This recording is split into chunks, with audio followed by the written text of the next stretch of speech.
수십 명의 해적이 칼을 겨눈 절체절명의 순간 한 사내가 처녀의 앞을 가로막으며 외쳤습니다. 먼저 가시오.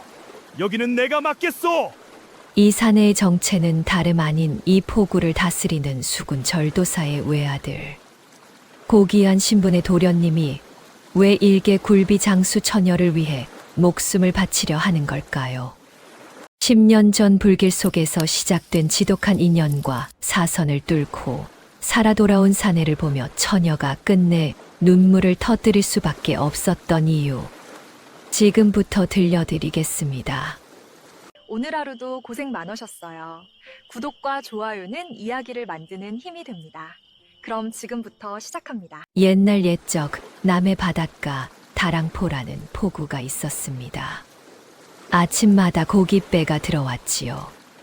갈매기 울음과 생선 비린내가 뒤섞이는 작은 고을이었습니다. 파도 소리가 골목 끝까지 들려왔지요. 해질 무렵이면 노을이 포구 전체를 붉게 물들였습니다. 그 포구에 윤채이라는 처녀가 살고 있었지요. 나이 21, 아비도 어미도 없이 혼자였습니다. 아침 일찍 자리를 폈지요. 굴비를 엮어 내다 파는 것이 그녀의 하루 전부였습니다. 얼굴은 햇볕에 그을려 까무잡잡했지만 눈빛만은 흔들림이 없었습니다. 굴비요, 굴비, 다랑포에서 제일 실한 굴비, 여기 있습니다요. 채이는 장사꾼이었지만 호락호락한 인물이 아니었습니다. 값을 깎으려는 손님에게는 눈 하나 깜짝하지 않고 맞받아쳤지요. 이 실한 것이 비싸다 하시면 저쪽 연한 것 사시면 됩니다요.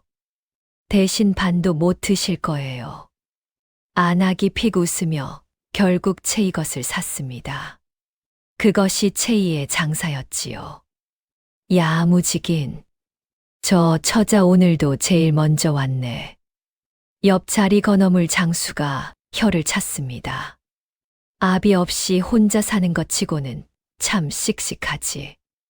아비가 없어도 배짱은 타고나는 거 아니겠소.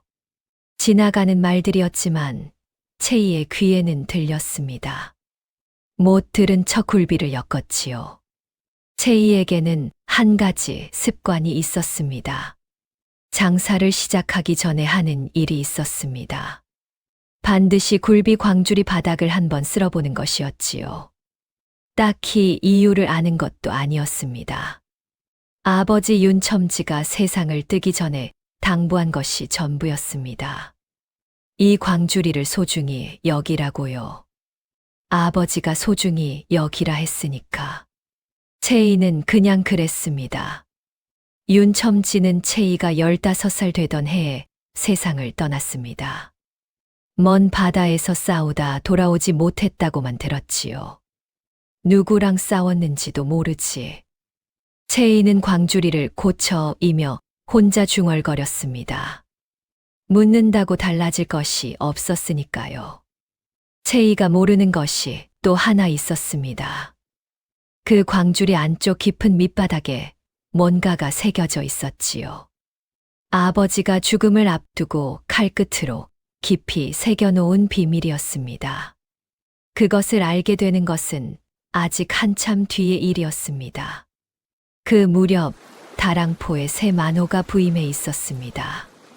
만호라 하면 포구 하나를 통째로 다스리는 자리입니다. 수군 절도사 아래 직책이지만 가볍지 않았습니다. 바다에서 칼을 뽑을 수 있는 실질적인 권한은 만호에게 있었지요. 왜구를 막고 밀무역을 단속했지요. 포구 백성의 목숨을 지키는 일도 모두 만호의 손에 달려 있었습니다. 24세 그 자리에 오른 것은 다랑포 역사에서 이강이 처음이었지요. 이강은 돌아가신 수군 절도사 이승준의 외아들이었습니다. 아버지 이승준은 다랑포 일대를 오랫동안 지킨 장수였지요. 그런 아버지가 해전에서 전사한 것은 이강이 18살 때였습니다. 그날 이후 이강은 달라졌지요. 웃음이 사라졌고 말수가 줄었습니다. 표정 없는 얼굴이 마치 돌처럼 굳어갔지요. 포구 사람들은 새만호를 어려워했습니다. 일 처리야 빈틈이 없지만 눈빛이 저리 차가우니 말을 붙이기가 겁난다니까요. 수군거림이 돌았지만 이강은 개의치 않았습니다. 그 이강에게는 아무도 모르는 사연이 하나 있었지요. 14살 때 포구 창고에 불이 났습니다. 연기에 질식해 쓰러지는 순간 어디선가 작은 손이 팔을 잡아 끌었지요. 밖으로 나왔을 때 그 손의 주인은 이미 사라지고 없었습니다. 남은 것은 손에 쥐어진 작은 부적함 하나뿐이었지요. 이강은 그 아이를 찾았습니다. 10살은 되었을까 눈빛이 또렷하던 계집아이. 그러나 끝내 찾지 못했지요. 언젠가 돌려줄 날이 오겠지. 그 부적함을 품에 지닌 지 벌써 10년이었습니다. 그날 아침 이강이 부하 돌쇠와 함께 포구를 순찰하던 참이었지요. 박돌쇠는 30살 먹은 수군이었지요. 돌아가신 절도사 이승준의 직속 부하였던 사람이었지요. 사석에서는 그냥 도련님이라 불렀습니다. 도련님, 오늘도 저 굴비 장수 처자가 제일 먼저 자리 펴러 왔습쇼. 돌쇠가 턱으로 가리켰습니다. 이강이 시선을 돌렸지요. 그때 포구 길목에서 채이와 정면으로 마주쳤습니다. 채이가 광주리를 이고 걷다 멈췄지요. 길 비키시오. 채이가 먼저 말했습니다. 광주리가 무거웠거든요. 이강이 잠깐 채이를 바라봤습니다. 이름이 무엇이오? 왜요? 돌쇠가 당황하며 말했지요. 만호 영감께서 물어보고 있지 않느냐? 만호 영감께서 포구 장수 이름은 왜 물으십니까요? 자릿세라도 거두시려고요? 주변 포구 사람들이 숨을 삼켰습니다. 이강은 굳은 표정 그대로였지요. 하지만 뭔가 아주 잠깐 눈빛이 달라지는 것 같기도 했습니다. 세금이 목적이면 이름은 필요 없소. 그냥 물은 것이오. 채이가 이강을 똑바로 쳐다봤지요. 그냥 물어보는 만호 영감은 처음 봤습니다요. 윤채이라 합니다요. 됐습니까요? 채이가 스스로 이름을 댔지요. 지지 않겠다는 눈빛이었습니다.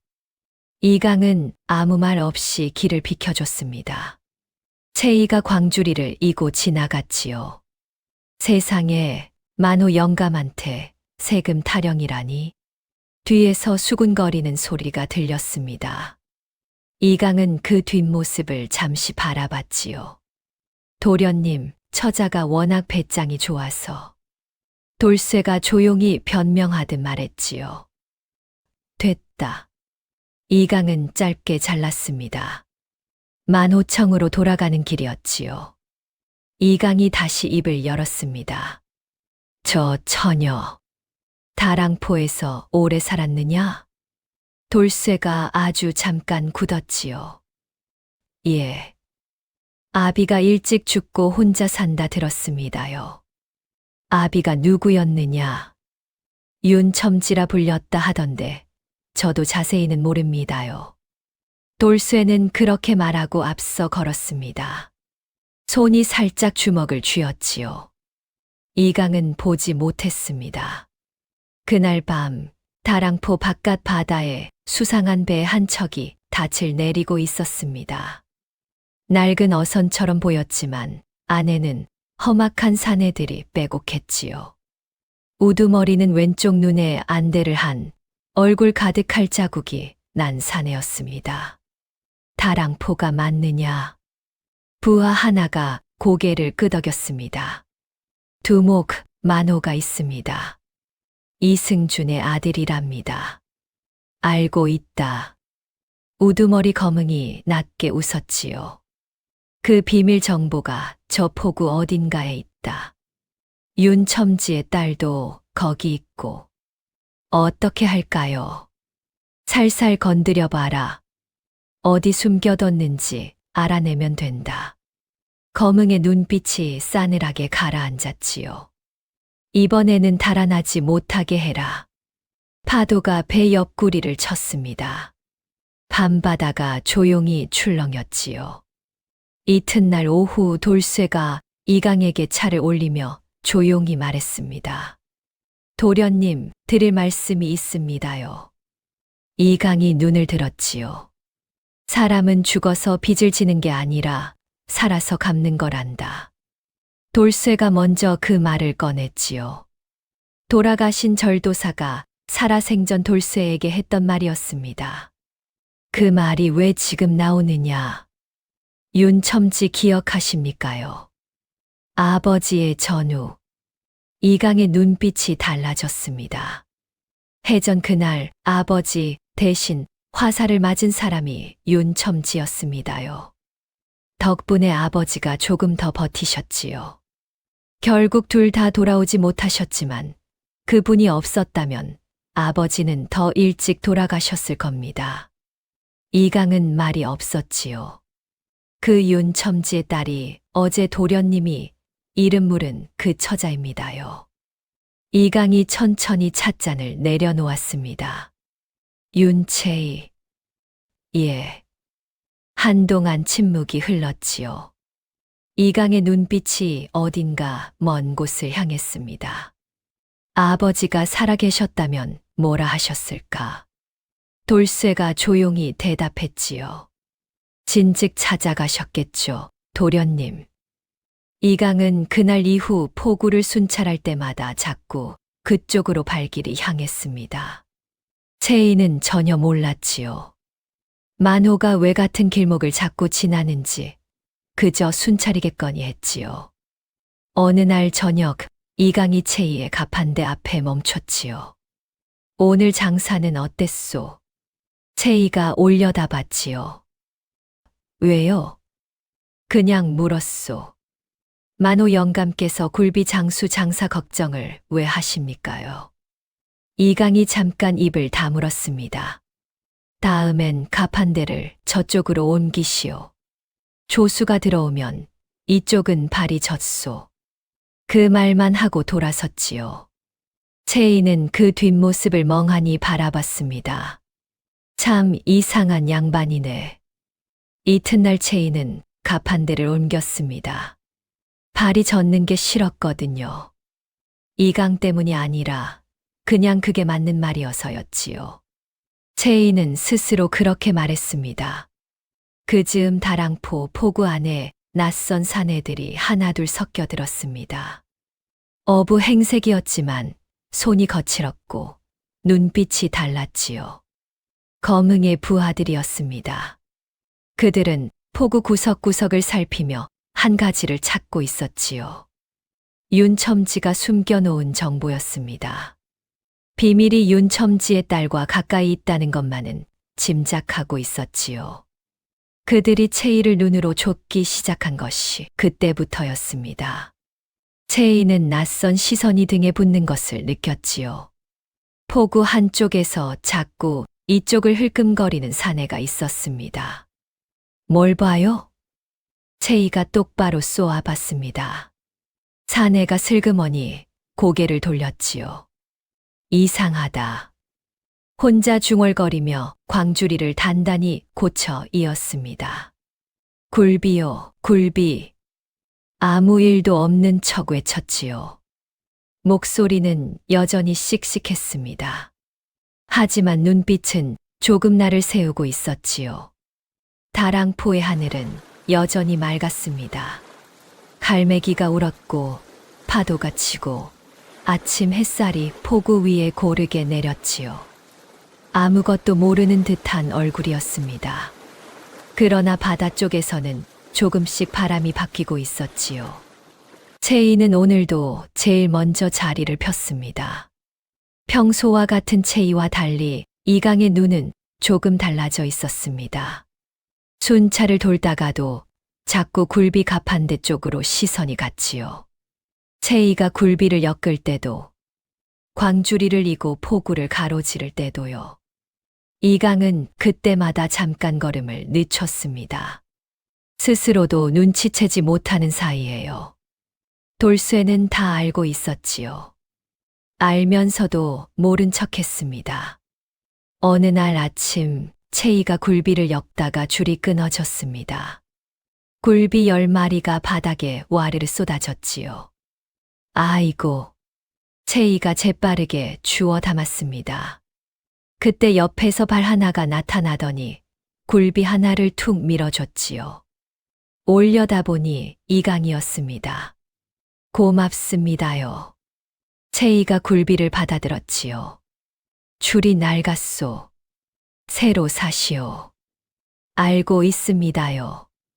돈이 좀 있어야 새로 사든가 말든가 하죠. 이강이 잠깐 채이를 내려다봤지요. 얼마요? 뭐가요? 굴비 줄 말이요. 채이가 눈을 가늘게 떴습니다. 만호 영감께서 굴비줄 값을 왜 궁금해합니까요? 이강이 헛기침을 하며 말했습니다. 그냥 물어본 것이요. 채이가 한참 이강을 바라봤습니다. 뭔가 말하려다 그냥 입을 다물었지요. 됐습니다요. 제가 삽니다. 이강은 그 말에 더 이상 아무 말 하지 않았습니다. 그냥 돌아서서 걸었지요. 돌쇠가 그 뒤를 따르며 속으로 웃었습니다. 그날 저녁 채이가 가판을 거두고 집으로 가는 길이었습니다. 포구 골목 안쪽 낯선 사내 둘이 채이 앞을 막아섰지요. 굴비 장수. 채이가 발을 멈췄습니다. 그 광줄이 좀 봅시다. 왜요? 생선 검사요. 채이는 그들이 수상하다는 걸 단번에 알아챘습니다.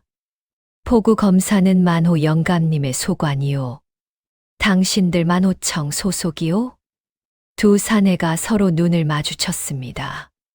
그냥 잠깐만 보면 돼요. 실소. 채이가 딱 잘라 말하고 옆으로 돌아서려 했습니다. 그때 사내 하나가 팔을 잡았지요. 참. 잠깐이면 된다는데. 그 순간이었습니다. 손 놓지 못하겠느냐. 낮고 차가운 목소리가 골목을 가로질렀지요. 이강이었습니다. 돌쇠를 데리고 순찰을 돌다 골목 쪽에서 수상한 기척을 느끼고 온 참이었지요. 사내들이 굳었습니다. 이강의 눈빛이 날카롭게 두 사람을 훑었지요. 만호청 소속이 아닌 자가 백성에게 손을 댔소. 이름과 거처를 대시오. 아, 그게... 돌쇠. 예, 도련님. 돌쇠가 성큼 앞으로 나섰습니다. 두 사내가 슬그머니 뒤로 물러서더니 골목 안으로 도망쳤고 돌쇠가 그 뒤를 따라갔습니다. 이강은 사내에게 잡혀 빨개진 채이의 손목을 내려다봤습니다. 괜찮소. 이강이 채이 쪽으로 한 걸음 다가섰습니다. 괜찮습니다요. 채이가 광주리를 다시 고쳐 이었지요. 저런 자들이 전에도 있었소. 오늘이 처음입니다요. 이강의 눈빛이 좁아졌습니다. 뭔가 생각하는 눈치였지요. 당분간 혼자 다니지 마시오. 만호 영감께서 제 보호자입니까요? 채이가 눈을 들어 이강을 봤습니다. 따지는 눈빛이었지만 목소리는 떨렸지요. 아주 조금이었지만 이강은 알아챘습니다. 포구 백성 보호가 만호 소관이요. 짧게 말하고 돌아섰습니다. 채이는 그 뒷모습을 한참 바라봤지요. 그날 밤 이강은 만호청에 앉아 낮에 본 두 사내를 생각했습니다. 어부 행색이었지만 손이 달랐지요. 거친 손이 돼 금을 잡는 손이 아니었습니다. 칼을 쥐던 손이었지요. 돌쇠. 예. 최근 포구에 새로 들어온 자들 중 수상한 것들이 있느냐. 돌쇠가 잠깐 생각했지요. 사흘 전부터 낯선 얼굴이 서너 섞여들었습죠. 어선에서 내린 것 같은데 배가 어딨는지는 아직 못 찾았습니다요. 찾아봐라. 예. 문이 닫히자 이강은 창밖 포구를 바라봤습니다. 어둠 속에 파도 소리만 들렸지요. 한편 채이도 그날 밤 잠이 오지 않았습니다. 누운 채로 천장을 바라봤지요. 낮에 사내들이 광주리를 보려 했습니다. 보통 일이 아니었지요. 장사치의 감이 그렇게 말했습니다. 채이는 일어나 앉아 굴비 광주리를 끌어당겼습니다. 바닥을 손으로 더듬었지요. 아버지가 소중히 여기라 한 광주리였습니다. 늘 하던 대로 한번 쓸어봤지요. 그런데 이번에는 뭔가 달랐습니다. 손끝에 거칠거칠하게 파인 선과 글씨들이 미세하게 느껴졌지요. 광줄이 깊은 바닥 안쪽이었습니다. 채이는 손가락으로 바닥에 먼지를 쓸어내고 자세히 들여다보았습니다. 칼로 꾹꾹 눌러 새긴 작은 글씨들이 빼곡했지요. 그러나 채이는 글을 읽지 못했습니다. 아버지가 가르쳐 주지 않았거든요. 아버지, 이게 뭐예요? 채이는 바닥의 문양을 한참 들여다봤습니다. 그림 같기도 하고 숫자 같기도 했지요. 아무것도 알 수 없었지만 채이는 광주리를 꼭 끌어안았습니다. 뭔지 모르지만 아버지가 숨겨둔 거니까. 다음 날 아침 채이는 여느 때처럼 포구에 나갔습니다. 어제 사내들은 보이지 않았지요. 그러나 채이는 알고 있었습니다. 사라진 것이 아니라는 것을요. 광주리가 평소보다 무겁게 느껴졌습니다. 그날 이강은 만호청에 일찍부터 자리에 앉아 있었습니다. 돌쇠가 밤새 알아온 것들을 보고했지요. 낯선 배가 포구에서 반 리쯤 떨어진 갯바위 뒤에 숨겨져 있었습니다요. 어선이라 하기엔 크고 장사배라 하기엔 짐이 없었죠. 안을 들여다보진 못했지만 사람이 열은됩니다. 이강의 눈빛이 굳었습니다. 깃발은 없었습니다요. 다 뜯어낸 것 같습죠. 포구 안에서 어슬렁거리는 자들이 아까 말한 서너 외에 2명이 더 됩니다요. 총 6에서 7. 조를 짜서 교대로 움직이는 것 같습니다. 이강은 잠시 생각하다 말했습니다. 검흥이다. 돌쇠의 얼굴이 굳었습니다. 도련님, 확실합니까요? 6년 전에 아버지가 몰아낸 해적 두목이요. 그때도 저 갯바위 뒤를 썼지. 이강이 일어섰지요. 그자가 다시 왔다는 건 이유가 있다는 것이요. 그 이유가 뭔지 알아야 하오. 돌쇠가 잠시 침묵하다 입을 열었지요. 도련님, 그 처자 말입니다요. 어젯밤에 사내들이 광주리를 탐낸 것 같다 하셨는데. 알고 있소. 이강이 짧게 잘랐습니다. 그 광주리 바닥에 뭔가 새겨져 있는 것 같소. 그렇다면 처자가 위험한 것 아닙니까요? 창밖 포구를 이강이 바라봤지요. 저 아래 채이가 오늘도 굴비를 엮고 있었지요. 그래서 지키는 것이요. 돌쇠가 말없이 고개를 끄덕였습니다.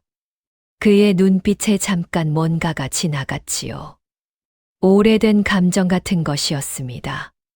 채이는 그날도 온종일 장사를 했습니다. 낯선 시선이 등에 붙는 것을 느꼈지만 내색하지 않았지요. 해가 기울 무렵 이강이 포구를 순찰하다 채이 갑판대 앞에 멈췄습니다. 오늘 수상한 잡았소. 영감님 말고는 없었습니다요. 채이가 대답했습니다. 이강이 채이를 내려다봤지요.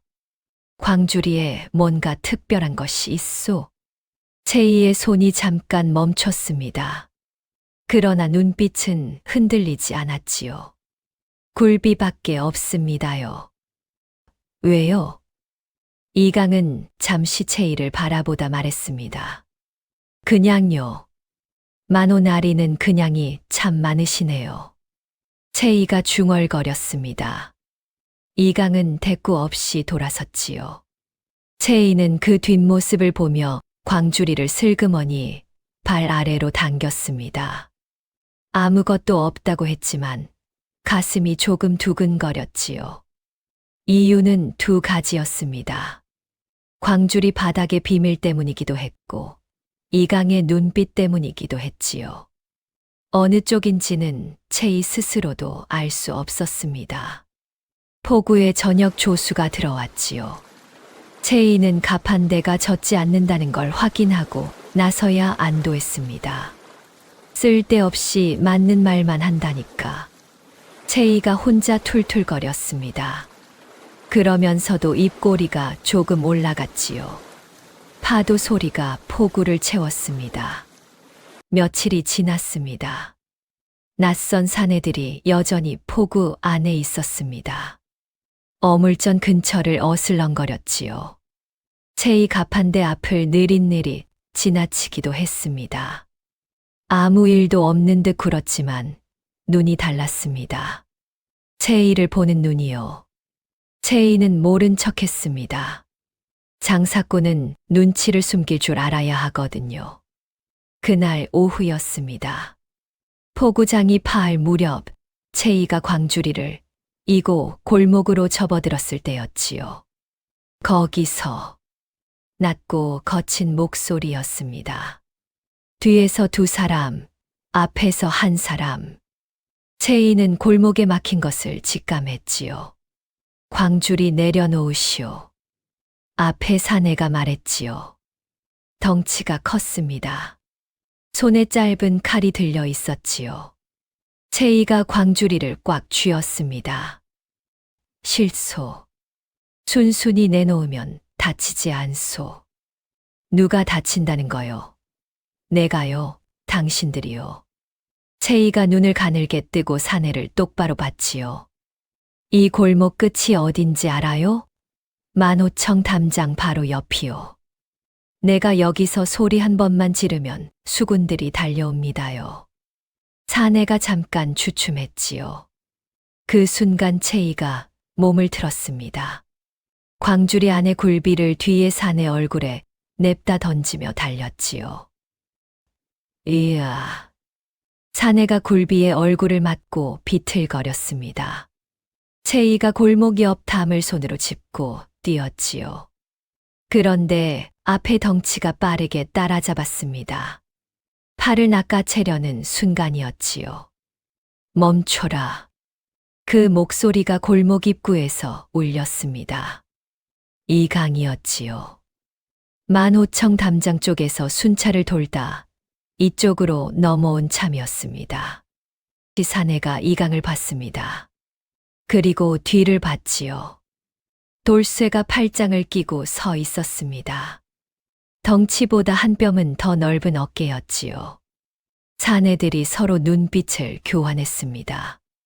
그리고 골목 안쪽 담을 넘어 달아났지요. 돌쇠가 쫓으려 했습니다. 됐다. 이강이 막았습니다. 채이 쪽으로 걸어왔지요. 채이는 담벽에 등을 붙이고 서 있었습니다. 숨이 거칠었지요. 광주리가 바닥에 떨어져 굴비 몇 마리가 흩어졌습니다. 다쳤소? 이강이 물었습니다. 목소리가 평소보다 낮았지요. 안 다쳤습니다요. 채이가 대답했습니다. 그리고 굴비를 주우러 쪼그려 앉았지요. 이강이 잠깐 채이를 내려다봤습니다. 그러다 무릎을 굽혀 굴비 하나를 주워줬지요. 고맙습니다요. 채이가 받았습니다. 손이 조금 떨렸지요. 들키지 않으려 광주리를 빠르게 여몄습니다. 이강은 그런 채이를 지켜보았습니다. 무섭지 않을 리가 없었지요. 윤채이. 이강이 처음으로 이름을 불렀지요. 채이가 고개를 들었습니다. 광주리 바닥에 무엇이 새겨져 있는지 내게 말해줄 수 없겠소. 채이가 이강을 봤습니다. 이강의 눈이 진지했지요. 그저 아버지 유품입니다요. 그것뿐이요? 채이가 잠깐 망설였지요. 그리고는 주변을 살피더니 말했습니다. 따라오시지요. 이강은 채이를 따라 채이의 집으로 향했지요. 방에 들어선 채이가 광주리를 탁자에 올리고는 등잔불을 비췄습니다. 광주리 깊은 밑바닥에 뭔가가 새겨져 있습니다요. 아버지께서 숨겨둔 건데 저는 그를 모르니 사내들이 그걸 노리는 것 같고요. 이강은 광주리 바닥에 새겨진 글을 손으로 짚으며 천천히 읽어 내려갔습니다. 이건 밀무역 경로요. 이강의 목소리가 낮아졌지요. 밀무역이요? 다랑포 인근 해안 포구들을 잇는 경로와 거점이요. 검흥이 예전에 쓰던 것이요. 채이가 이강을 봤지요. 아버지가 왜 이걸? 아버지, 그러니까 윤첨지께서 해전 전에 검흥의 루트를 파악해 두신 것이요. 나의 아버지와 함께. 채이의 얼굴이 굳었지요. 그럼 이걸 검흥이 원하는 거요? 그렇소. 이 정보가 있으면 검흥이 다시 예전 루트로 밀무역을 할 수 없소. 관에서 선점하면 되니까요. 채이가 천천히 고개를 끄덕였지요. 아버지가 지키라고 한 게 이거였군요. 목소리가 조금 낮아졌지요. 그렇소. 그리고 한 가지 더 말해야 할 것이 있소. 이강이 채이를 봤습니다. 윤첨지는 나의 아버지 이승준 절도사의 전우였소. 채이가 눈을 들었지요. 해전 그날 윤첨지께서 아버지 대신 화살을 맞으셨소. 그 덕에 아버지께서 조금 더 버틸 수 있었지. 결국 두 분 다 돌아오지 못하셨지만 채이는 말이 없었습니다. 파도 소리가 들렸습니다. 갈매기가 울었지요. 채이가 천천히 입을 열었습니다. 만호 영감의 아버지를 살린 사람이 제 아버지였군요. 그렇소. 채이가 광주리를 내려다봤습니다. 한참이나 아무 말도 하지 않았지요. 저한테 왜 이제 말합니까요? 더 빨리 말했어야 했소. 그것은 내 잘못이요. 채이가 이강을 봤지요. 눈빛이 흔들렸습니다. 그럼 지금까지 저를 지켜본 것도 그 때문이었어요? 처음에는 그랬소. 처음에는요. 이강이 잠깐 채이를 봤습니다. 그리고 말했지요. 지금은 다른 이유도 있소. 채이가 이강을 올려다봤습니다. 그러나 울지 않았습니다. 채이는 눈을 한 번 깜빡이고 굴비를 다시 집어들었지요. 그렇다면 이 바닥에 새겨진 정보는 만호 영감께서 기억해 두거나 베껴 가시오. 채이.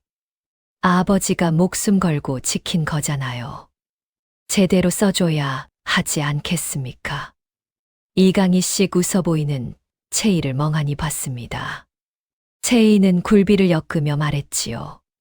그리고 만호 영감. 저를 계속 지켜보시는 거 저도 알고 있었습니다. 처음부터요. 이강이 잠깐 굳었습니다. 그래도 괜찮았습니다. 왜요? 채이가 굴비에서 눈을 들었습니다. 영감께서 나쁜 이유로 그랬을 것 같진 않아서요. 채이가 말했지요. 얼굴은 다시 굴비 쪽을 향했습니다. 이강은 뭔가 대꾸하려다 아무 말도 못했지요. 돌쇠가 멀찍이서 그 광경을 보며 가만히 웃었지요. 이강은 만호청으로 돌아와 채이의 광주리 바닥을 베껴 둔 종이를 펼쳤습니다. 검흥의 밀무역 경로를 쭉 훑었지요. 이것을 노리고 있는 한 채이가 위험하다. 이강이 혼자 중얼거렸습니다. 돌쇠가 들어왔지요. 도련님, 결정하셨습니까요? 그렇소. 윤채이와 함께 움직여야 하오. 원하든 원하지 않든 그 처자는 이미 이 안에 들어와 있소. 위험합니다요. 알고 있소. 이강은 창밖 포구를 내려다봤습니다. 돌이킬 수 없는 선을 넘은 건 아마 오늘이었을 겁니다. 이강은 그것을 알면서도 눈을 돌리지 않았지요. 그날 이후 채이의 하루가 달라졌습니다. 아침에 장을 펴고 오후에 걷었지요.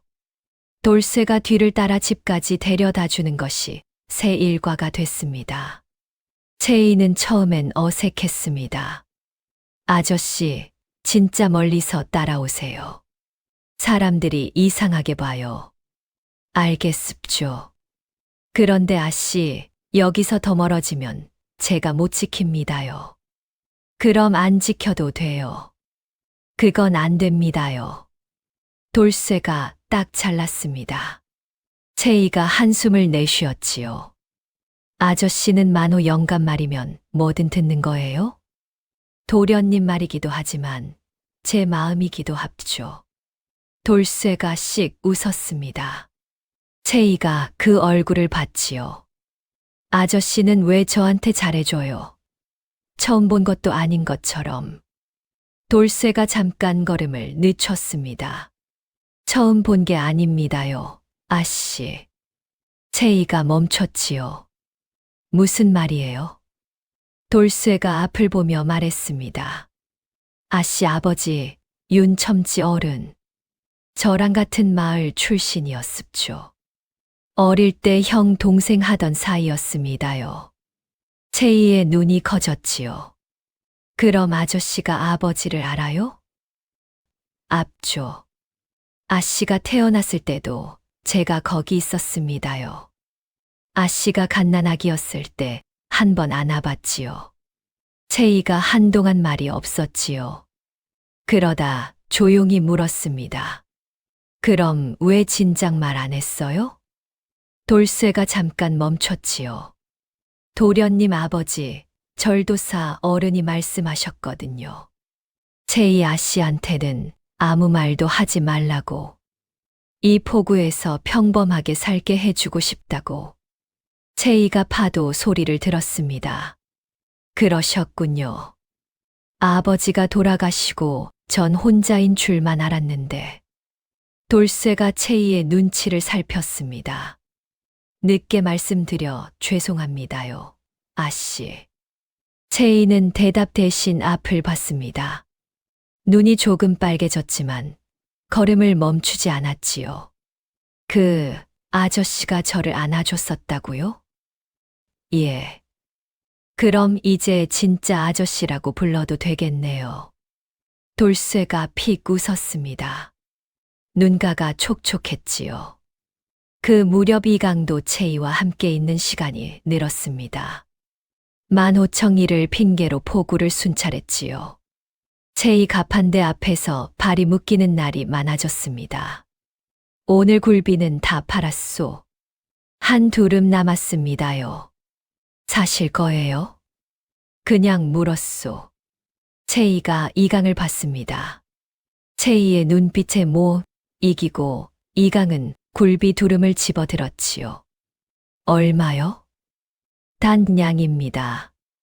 이강이 돈을 꺼내줬지요. 채이가 굴비를 쌌습니다. 손이 좀 빠르게 움직였지요. 웃음을 감추느라고요. 이거 드시고 나면 또 사러 오실 거예요? 그건 먹어봐야 알겠소. 다랑포 제일 굴비예요. 후회 없으실 겁니다. 이강이 굴비를 받아들었지요. 돌아서다가 잠깐 멈췄습니다. 맛있으면 다시 오겠소. 채이가 이강의 뒷모습에 대고 말했습니다. 기다리고 있겠습니다요. 이강은 못 들은 척 걸어갔지만 입꼬리는 자기도 모르게 조금 올라갔지요. 그날 저녁 이강이 만호청 마당에서 수군들과 검술 훈련을 하고 있었습니다. 땀을 흘리며 목검을 휘두르는 모습이 포구 위 언덕에서 내려다 보였지요. 채이는 집으로 가다 그 광경을 봤습니다. 잠깐 발을 멈췄지요. 이강이 수군들을 상대로 목검을 놀리는 동작이 막힘이 없었습니다. 빠르고 낭비가 없었지요. 절에서 24세 만호가 됐구나. 채이가 혼자 중얼거렸습니다. 그리고 발걸음을 옮겼지요. 등이 조금 뜨거운 것 같았지만 모른 척했습니다. 어느 날은 돌쇠가 채이의 집 앞까지 데려다 주며 말했습니다. 아씨, 요즘 아씨 덕분에 도련님이 다시 밝아진 것 같아 다행입니다. 채이가 잠깐 굳었지요. 제 덕분이라고요? 예, 아씨와 관련된 일이면 표정부터 다르다니까요. 채이는 얼굴이 조금 뜨거워짐을 느끼며 서둘러 대화를 끝내고 들어갔지요. 돌쇠는 대문이 닫히는 것을 보며 중얼거렸지요. 참 잘됐다. 그 무렵이었습니다. 부하들이 밀무역 경로를 손에 얻지 못하고 연거푸 실패를 하자 검응이 직접 다랑포, 포구 안으로 들어왔습니다. 장사치 행색을 했지만 외눈박이 안 되는 숨길 수 없었습니다. 검응이 부하 하나를 불렀지요. 만호놈이 그 처자 옆에 붙어 있느냐? 예. 부하 하나가 항상 따라다닙니다. 광주리 바닥을 확인한 것 같습니다. 정보가 만호청으로 들어간 것 같고요. 검응이 낮게 웃었습니다. 그럼 만호청을 치면 되겠구나. 만호청은 수군이 지킵니다요. 그러니까 처자를 먼저 잡는 거다. 부하가 고개를 끄덕였습니다. 이강은 그 사실을 몰랐지요. 보고를 받은 것은 검응의 포구 진입뿐이었습니다. 검응 본인이 들어왔다고? 예.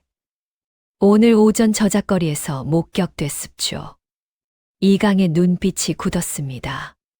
그날 저녁 이강이 채이를 찾아갔습니다. 채이가 집 앞 처마 밑에서 굴비를 손질하고 있었지요. 만호 영감께서 직접 오셨네요. 할 말이 있소. 앉으세요. 채이가 마루 끝을 가리켰습니다. 이강이 앉았지요. 검응이 포구 안으로 들어왔소. 더 위험해졌소.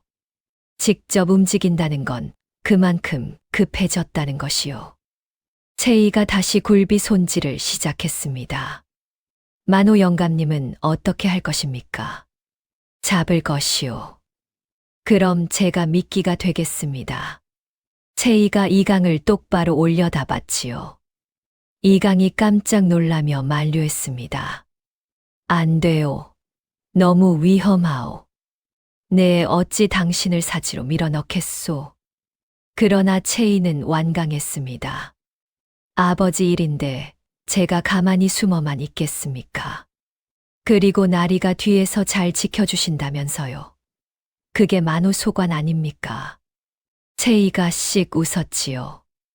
이강은 채이의 흔들림 없는 씩씩한 눈빛에 결국 어쩔 수 없이 고개를 끄덕였습니다. 알겠소. 한 가지만 물어봐도 돼요? 말하시오. 나리는 무섭지 않아요? 검응이요. 이강이 잠깐 채이를 봤습니다. 무섭소. 채이가 눈을 깜빡였지요. 그래도 하는 거예요? 그렇소. 왜요? 이강이 채이를 똑바로 봤습니다. 지켜야 할 것이 있으면 무서워도 하는 것이요. 채이가 그 눈빛을 받았지요. 두 사람 사이에 짧은 침묵이 감돌았습니다. 달이 포구 위로 올라왔습니다. 파도 소리가 마루까지 들렸지요. 두 사람은 한동안 그렇게 앉아 있었습니다. 아무 말 없이요. 그런데 그게 어색하지 않았지요. 작전은 사흘 후로 잡혔습니다. 채이가 평소처럼 장을 여는 것이었지요. 장이 파하면 광주리를 들고 포구 뒷길로 만호청 쪽을 향해 걷는 것이었습니다. 검은 부하들이 따라붙으면 이강과 돌쇠가 뒤를 잡는 계획이었습니다. 어렵지 않소. 평소대로 걸으면 돼요. 이강이 설명했습니다. 평소대로요? 그렇소. 특별히 다른 행동 안 해도 돼요. 채이가 이강을 봤지요. 나리, 저 좀 봐요. 이강이 채이를 봤습니다. 떨고 있어요. 지금? 아니요. 휴, 티가 안 난다니 다행이네요. 채이가 씩 웃었지요. 이강도 채이를 바라보다 입꼬리를 올리며 픽 웃었습니다. 지금 웃었어요? 아니요. 아닌데, 웃은 것 같은데. 잘못 봤소. 저리 가시오. 그들의 웃음기 섞인 목소리가 마당을 가득 채웠지요. 문 앞에서 돌쇠가 그 모습을 지켜보며 웃었습니다. 하하, 이거 참. 괜히 눈치 없이 따라왔나? 작전 당일 아침이었습니다. 채이는 평소보다 일찍 일어났지요. 굴비 광주리를 단단히 여몄습니다. 바닥의 글씨는 이미 이강이 모두 파악해 두었지요. 그러나 검응은 여전히 그 비밀이 새겨진 광주리 자체를 노리고 있을 터였습니다. 채이가 포구에 나갔습니다. 여느 때처럼 굴비를 엮었지요. 굴비요, 굴비. 옆에서 돌쇠가 어물전 앞에 서서 팔짱을 끼고 있었지요. 15,000 담장 위에서는 수군 둘이 기와 아래에 몸을 숨기고 있었습니다. 장이 파할 무렵이었지요. 채이가 광주리를 이고 자리에서 일어났습니다. 천천히 포구 뒷길로 걸어갔지요. 발소리를 죽이며요. 골목 어귀를 돌자마자였습니다. 거기서 앞을 두 사람이 막았습니다. 낯선 얼굴이었지만 채이는 알아봤지요. 지난번 골목에서 봤던 그 눈빛이었습니다. 뒤에서도 발소리가 들렸습니다. 채이가 등이 서늘해졌지요. 그때 뒤에서 소리가 들렸습니다. 잡아라. 이강이었지요. 돌쇠가 먼저 달려들었습니다. 덩치 큰 사내 하나를 팔 하나로 낚아채더니 담벽에 밀어붙였지요. 이강이 다른 한 명 앞을 막아섰습니다. 만호청 포졸이다. 무기 내려라. 뒤에서 수군 둘이 뛰어왔지요. 순식간이었습니다. 사내들이 저항했지만 돌쇠 하나만으로도 역부족이었지요. 채이는 담벽에 등을 붙이고 숨을 참았습니다. 괜찮소? 이강이 사내 하나를 수군에게 넘기고 돌아서며 물었습니다. 예. 괜찮아요. 채이가 대답했습니다. 그러나 그게 끝이 아니었습니다. 잡힌 사내들이 입을 다물었지요. 검응이 어디 있는지, 배가 어디 있는지 아무 말도 하지 않았습니다. 이강이 잡힌 사내를 마주했습니다. 검응이 어디 있느냐? 사내가 코웃음을 쳤지요. 모르오. 배는? 없소. 이강이 사내를 내려다봤습니다. 눈빛이 굳어졌지요. 끌고 가라. 수군들이 사내들을 끌어갔습니다. 채이가 옆에서 그 광경을 봤지요. 아직 끝난 게 아니네요. 채이가 광주리를 내려다봤지요. 이강은 그 자리에 서서 골목 어귀를 바라봤습니다. 검응이 오늘 직접 나타나지 않은 것이 마음에 걸렸습니다. 그날 밤 이강은 잡힌 사내들을 신문했지만 아무것도 얻지 못했습니다. 이강이 만호청 마당에 혼자 나와 서 있었지요. 왜 오늘 직접 안 왔을까? 혼자 중얼거렸습니다. 검응이 겁을 먹었다면 좋겠지만 그럴 사람이 아니었지요. 무언가를 기다리고 있는 것이었습니다. 그때 돌쇠가 달려왔습니다. 도련님, 채이 아씨 집 앞에 표시가 있었습니다요. 이강이 돌아봤지요. 표시라니? 문 앞 흙바닥에 10십자가 그어져 있었습죠. 검은 패거리들이 쓰는 표식인데 예전에도 본 적 있습니다요. 이강의 눈빛이 굳었습니다. 표식을 지우고 집 앞을 지켜라. 예. 이강이 주먹을 쥐었지요. 오늘 작전이 검응에게는 오히려 신호가 된 것이었습니다.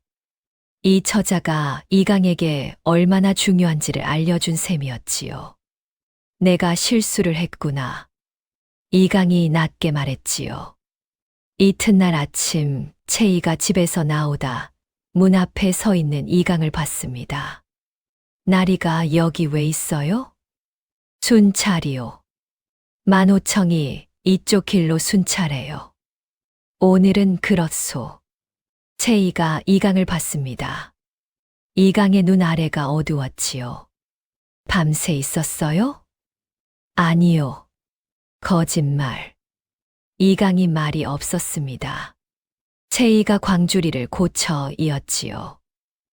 왜요? 검응이 집 주변을 살핀 것 같소.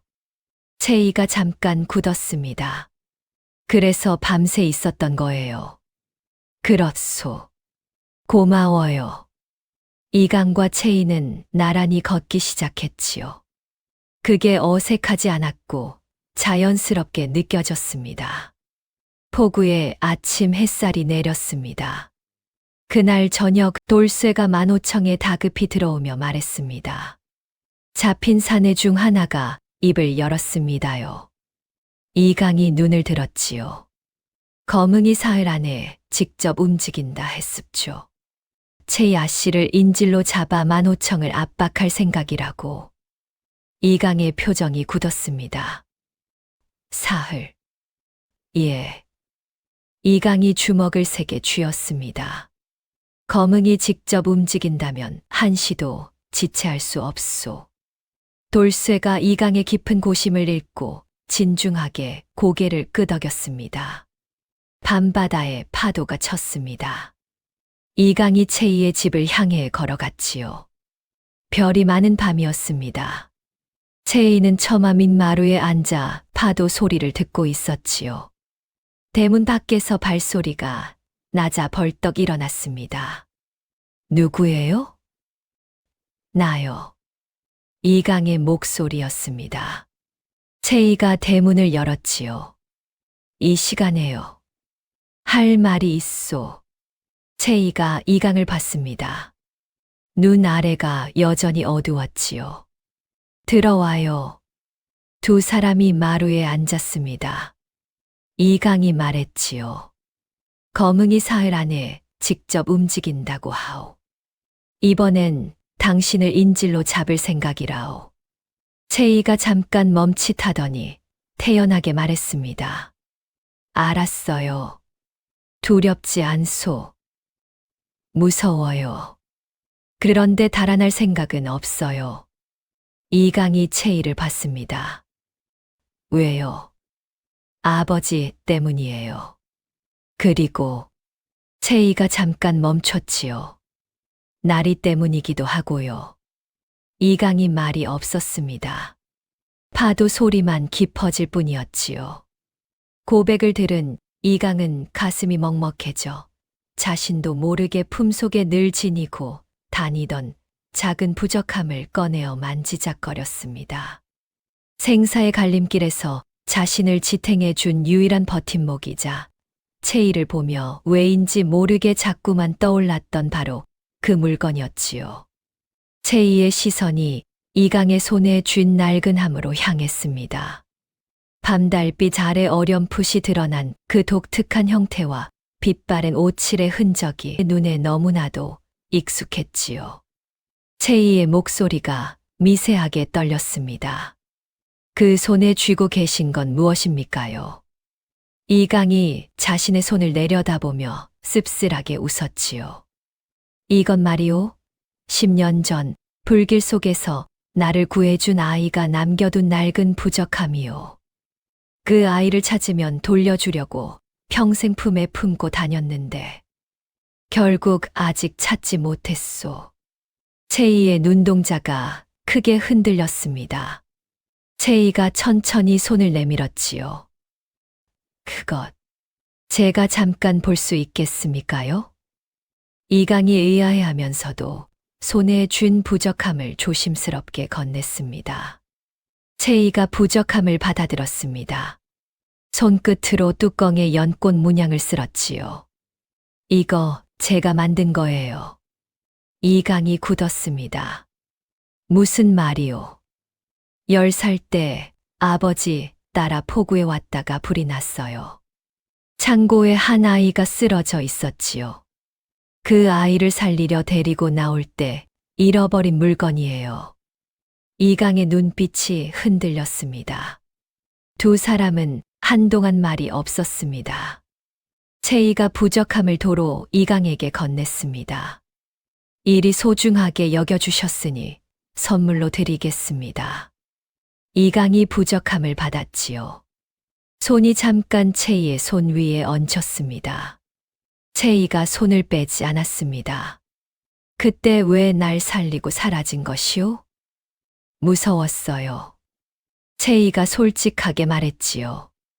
불이 무서웠던 게 아니라 그의 눈빛이요. 살고 싶다는 눈빛이었는데 내가 충분히 도운 건지 몰라서 달아났어요. 이강이 채이를 봤습니다. 충분했소. 그 아이가 무사히 살았다니 마음이 좀 편해졌습니다. 채이가 가슴을 쓸어내리며 웃어 보였습니다. 눈이 조금 빨개졌지요. 이강이 채이를 봤지요. 이번엔 내가 지켜주겠소. 반드시. 채이가 고개를 끄덕였습니다. 사흘째 아침이었습니다. 이강의 명에 따라 포구에는 한바탕 굴령이 떨어진 후였습니다. 채이는 이강이 일러둔 대로 관아 근처의 안전한 처소에 머물고 있었지요. 거뭉이 움직인다는 소식에 온 신경이 곤두서 있던 참이었습니다. 그때 밖이 소란해지더니 돌쇠가 피를 흘리며 처소 문을 박차고 들어왔습니다. 아씨, 큰일 났습니다요. 돌쇠 아저씨, 그 피가 다 뭐예요? 놈들이. 거뭉의 무리들이 벌써 포구 안쪽까지 들어왔습니다. 만호 영감께서 군사들을 이끌고 선창을 막아섰으나 놈들의 수가 너무 많습니다요. 제게 아씨를 모시고 뒷길로 피하라 하셨는데 돌쇠의 말이 끝나기도 전에 마당 청장문이 부서지며 거뭉의 부하들이 들이닥쳤습니다. 돌쇠가 놈들을 상대하는 사이 채이는 도망칠 틈도 없이 그들에게 붙잡히고 말았지요. 거뭉의 부하 중 한 명이 채이를 끌고 이강이 버티고 있는 선창목으로 향했습니다. 선창목은 좁았습니다. 포구에서 배로 이어지는 외길목이었지요. 그 좁은 길목 어귀에 이강이 홀로 서 있었습니다. 그의 발치에는 이미 꺾인 거뭉의 부하 몇 명의 신음하고 있었지요. 비켜라, 마노노마. 목숨이 아깝지 않은 모양이구나. 거뭉의 말에 이강은 답하지 않았습니다. 피가 흘러내리는 칼날을 고쳐 잡았지요. 그의 시선이 거뭉을 지나 채이에게 닿았습니다. 채이, 내가 신호를 주면 뒤도 돌아보지 말고 뛰시오. 채이가 흔들리는 눈으로 이강을 바라보았습니다. 그의 옷자락이 이미 붉게 물들어 있었습니다. 뛰라니요. 나리가 혼자서 이 많은 자들을 어찌하려고요. 날 믿고 뛰거라. 이강의 목소리는 낮고 부러질지언정 굽히지 않을 만큼 단호했습니다. 거뭉이 비열하게 웃었지요. 혼자서 가당치도 않지. 내 부하가 아직 열이 넘는다. 이강이 거뭉을 똑바로 노려보았습니다. 그 서슬퍼런 눈빛에 거뭉의 부하들이 찔끔 뒤로 물러섰지요. 뛰면 뒤에서 돌쇠가 받아줄 것이다. 돌아보지 말고 포구 뒷길로 가거라. 나리, 채이야. 이강이 채이를 보았습니다. 사선을 넘나드는 눈빛 속에 오직 그녀만을 향한 애틋함이 서려 있었습니다. 내가 지켜준다 하지 않았느냐. 채희의 눈시울이 붉게 타올랐습니다. 그때 검응의 부하들을 처리하고 온 돌쇠가 채희의 뒤쪽으로 뛰어오는 것이 보였습니다. 그녀는 악에 바친 힘으로 제 팔을 잡은 사내의 손을 뿌리치며 소리쳤지요. 죽으면 안 돼요. 살아오셔야 합니다. 이강이 살짝 입꼬리를 올렸습니다. 채희가 처음 보는 가슴 시리도록 다정한 미소였지요. 달려라. 이강의 호통과 동시에 채희가 뒤를 향해 달렸습니다. 돌쇠가 아픈 몸을 이끌고 채희의 앞길을 열었지요. 아씨, 이쪽입니다요. 어서 오십시오. 검응이 이강을 보며 이를 갈았습니다. 미친놈. 혼자서 다 상대하겠다는 거냐? 당신 부하들이 채희를 쫓으려 한다면 내 검이 그들의 발목을 먼저 벨 것이요. 이강이 칼을 치켜들었습니다.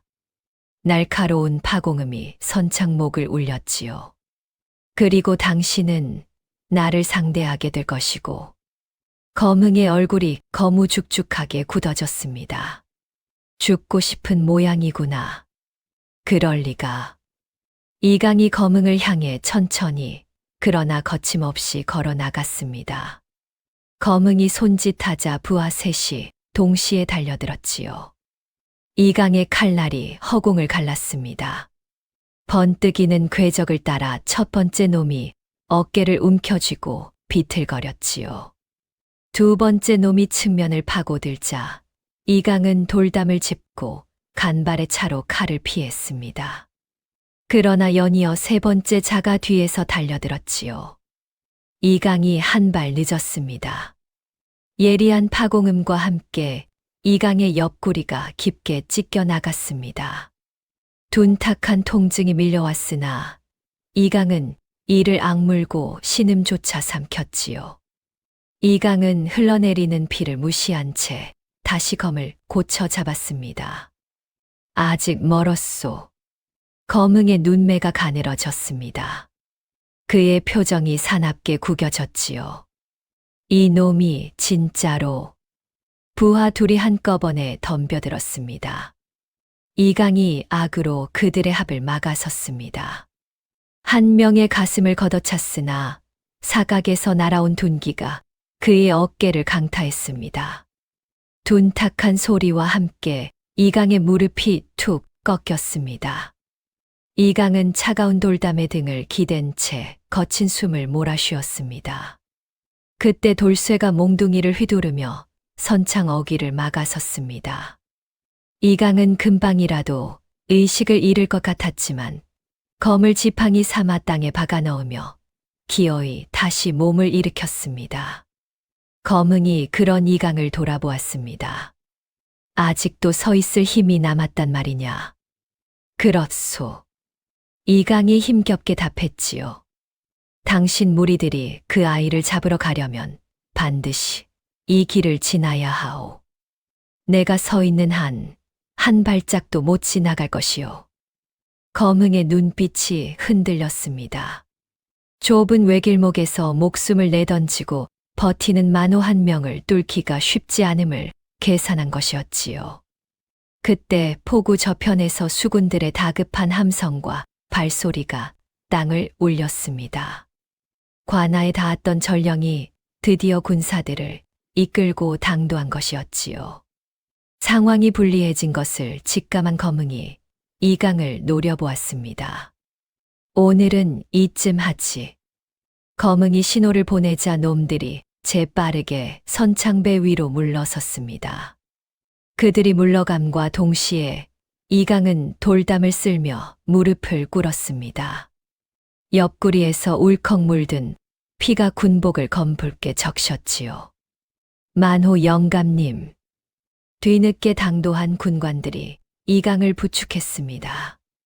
채희는 이강이 갈라진 목소리로 물었습니다. 돌쇠가 데리고 뒷길 민가로 피신해 싸웁니다. 무사하십니다.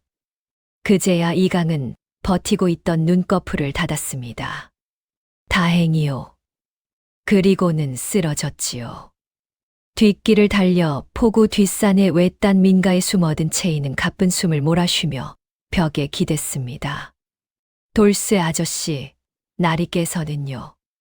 어찌 되신 겁니까?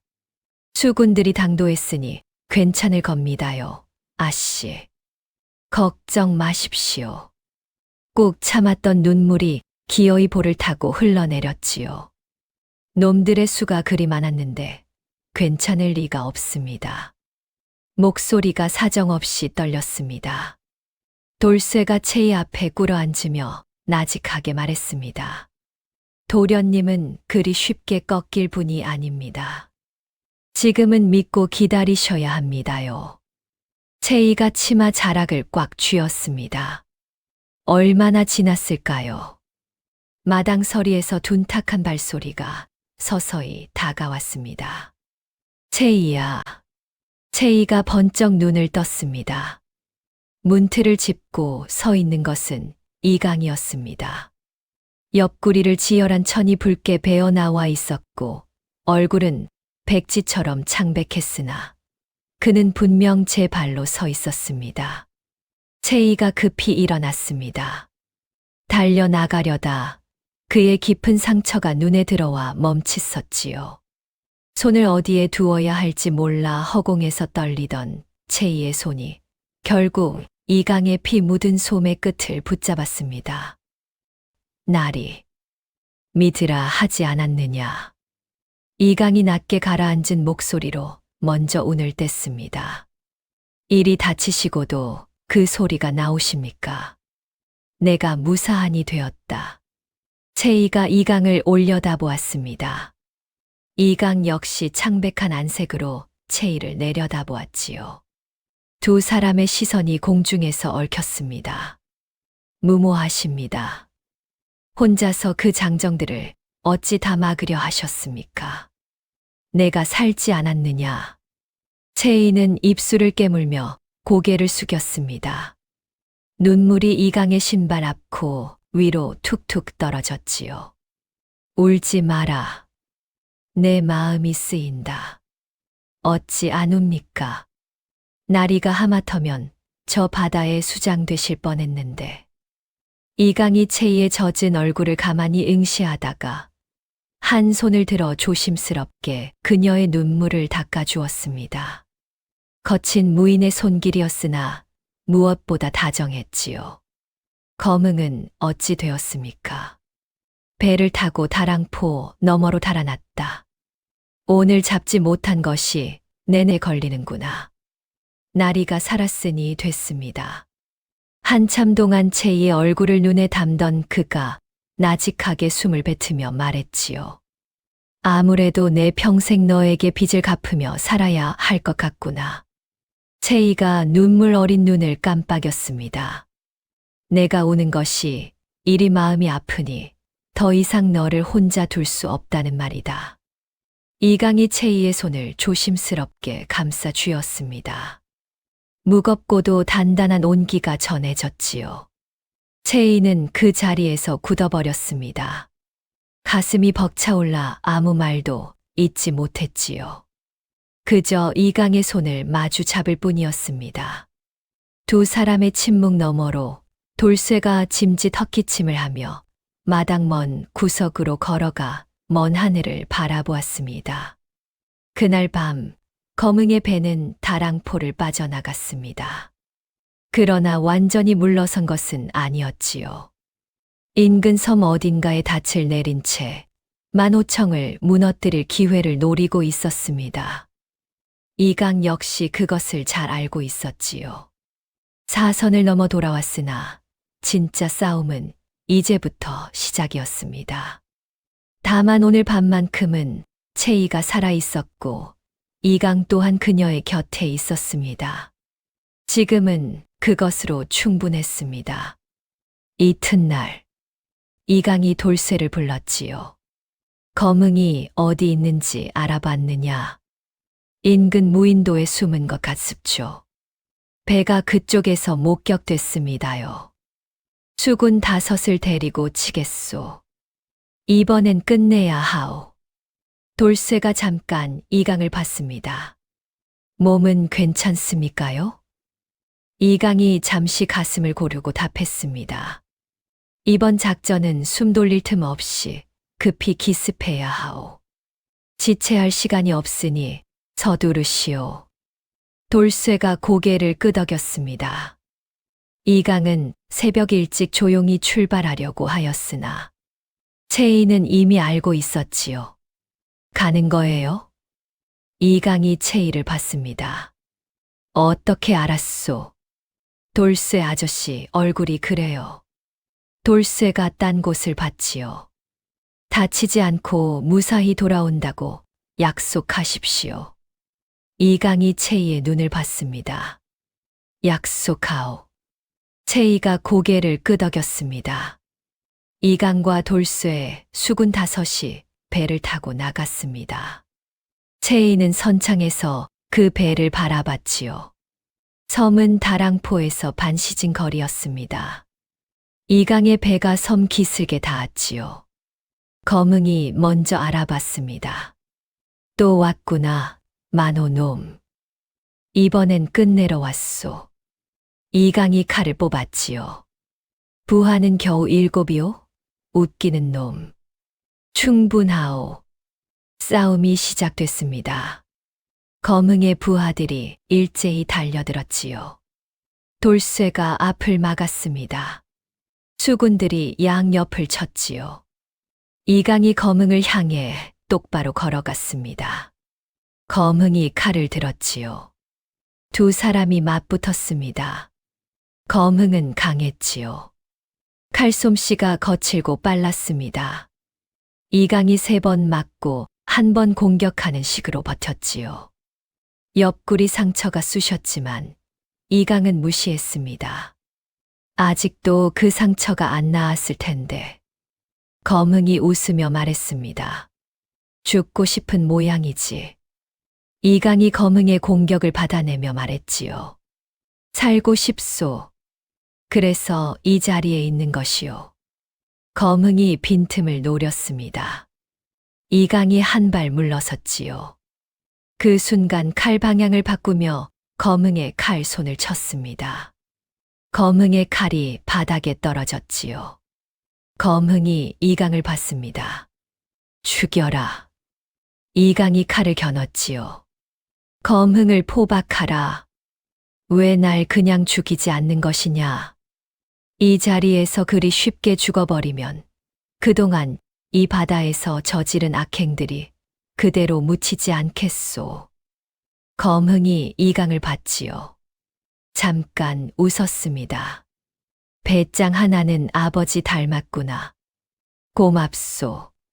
돌쇠가 검응을 포박했지요.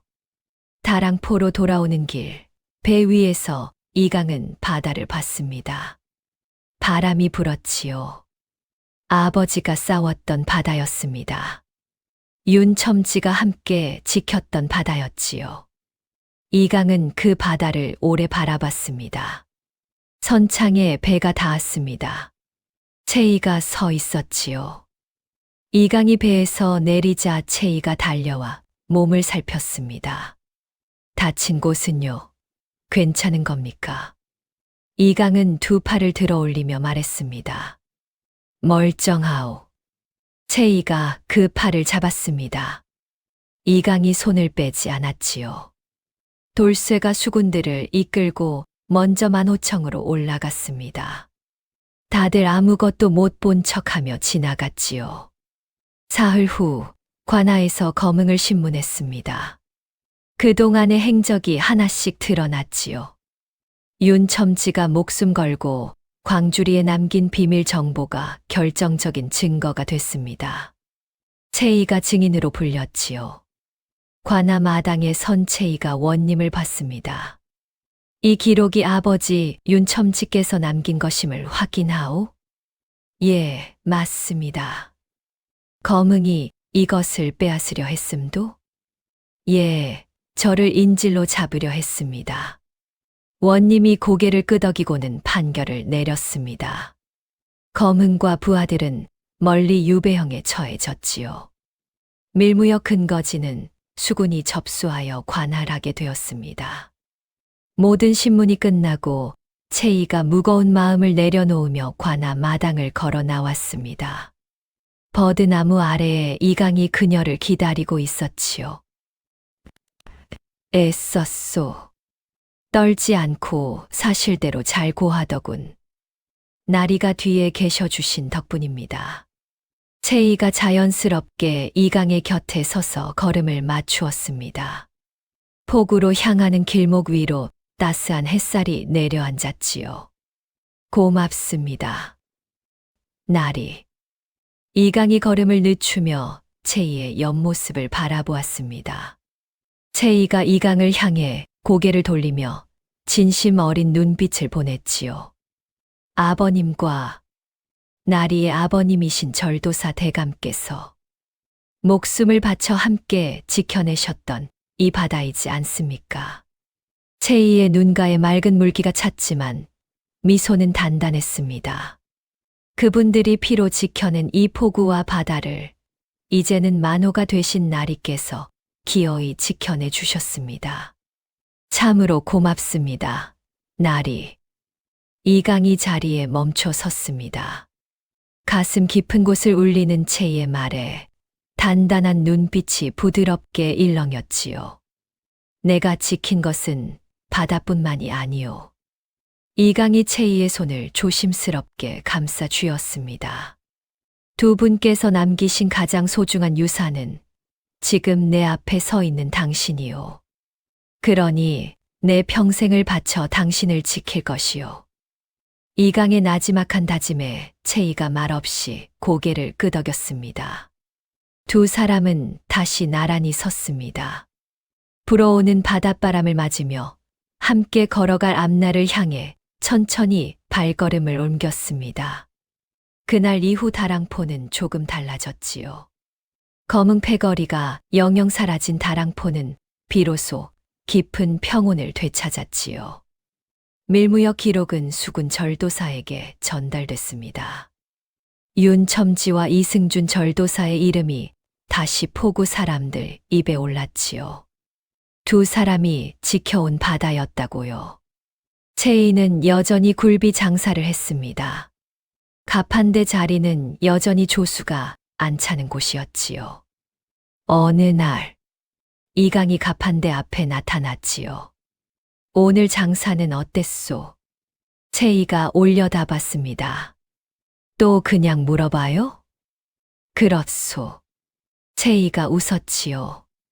잘 됐습니다. 남은 것 좀 사가시죠. 싸게 드릴 테니. 이강도 채이를 따라 웃었습니다. 이강이 가판대 옆에 서서 같이 포구를 바라봤습니다. 그 모습이 어색하지 않았습니다. 포구 사람들도 이제 익숙해졌지요. 돌쇠가 멀찍이 서 그 광경을 보며 중얼거렸습니다. 아버지들이 보셨으면 좋아하셨겠죠. 거친 폭풍우 속에서도 봄이 되면 조기때가 어김없이 푸른 바다로 돌아오듯 인간사의 흐름 또한 이와 다르지 않지요. 아무리 짙은 어둠이 앞을 가로막을지라도 앞선 이들이 목숨 바쳐 심어놓은 대의는 기어이 자식들에 대해 이르러 찬란한 꽃을 피워내는 법이랍니다.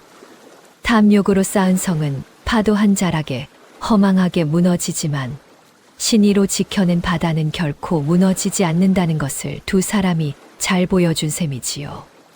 다음 영상을 빠르게 만나보시려면 좋아요와 구독을 눌러주세요. 지금 화면에 나오는 더 재미있는 영상들도 함께 해주세요. 그럼 오늘도 행복한 하루 보내세요. 감사합니다.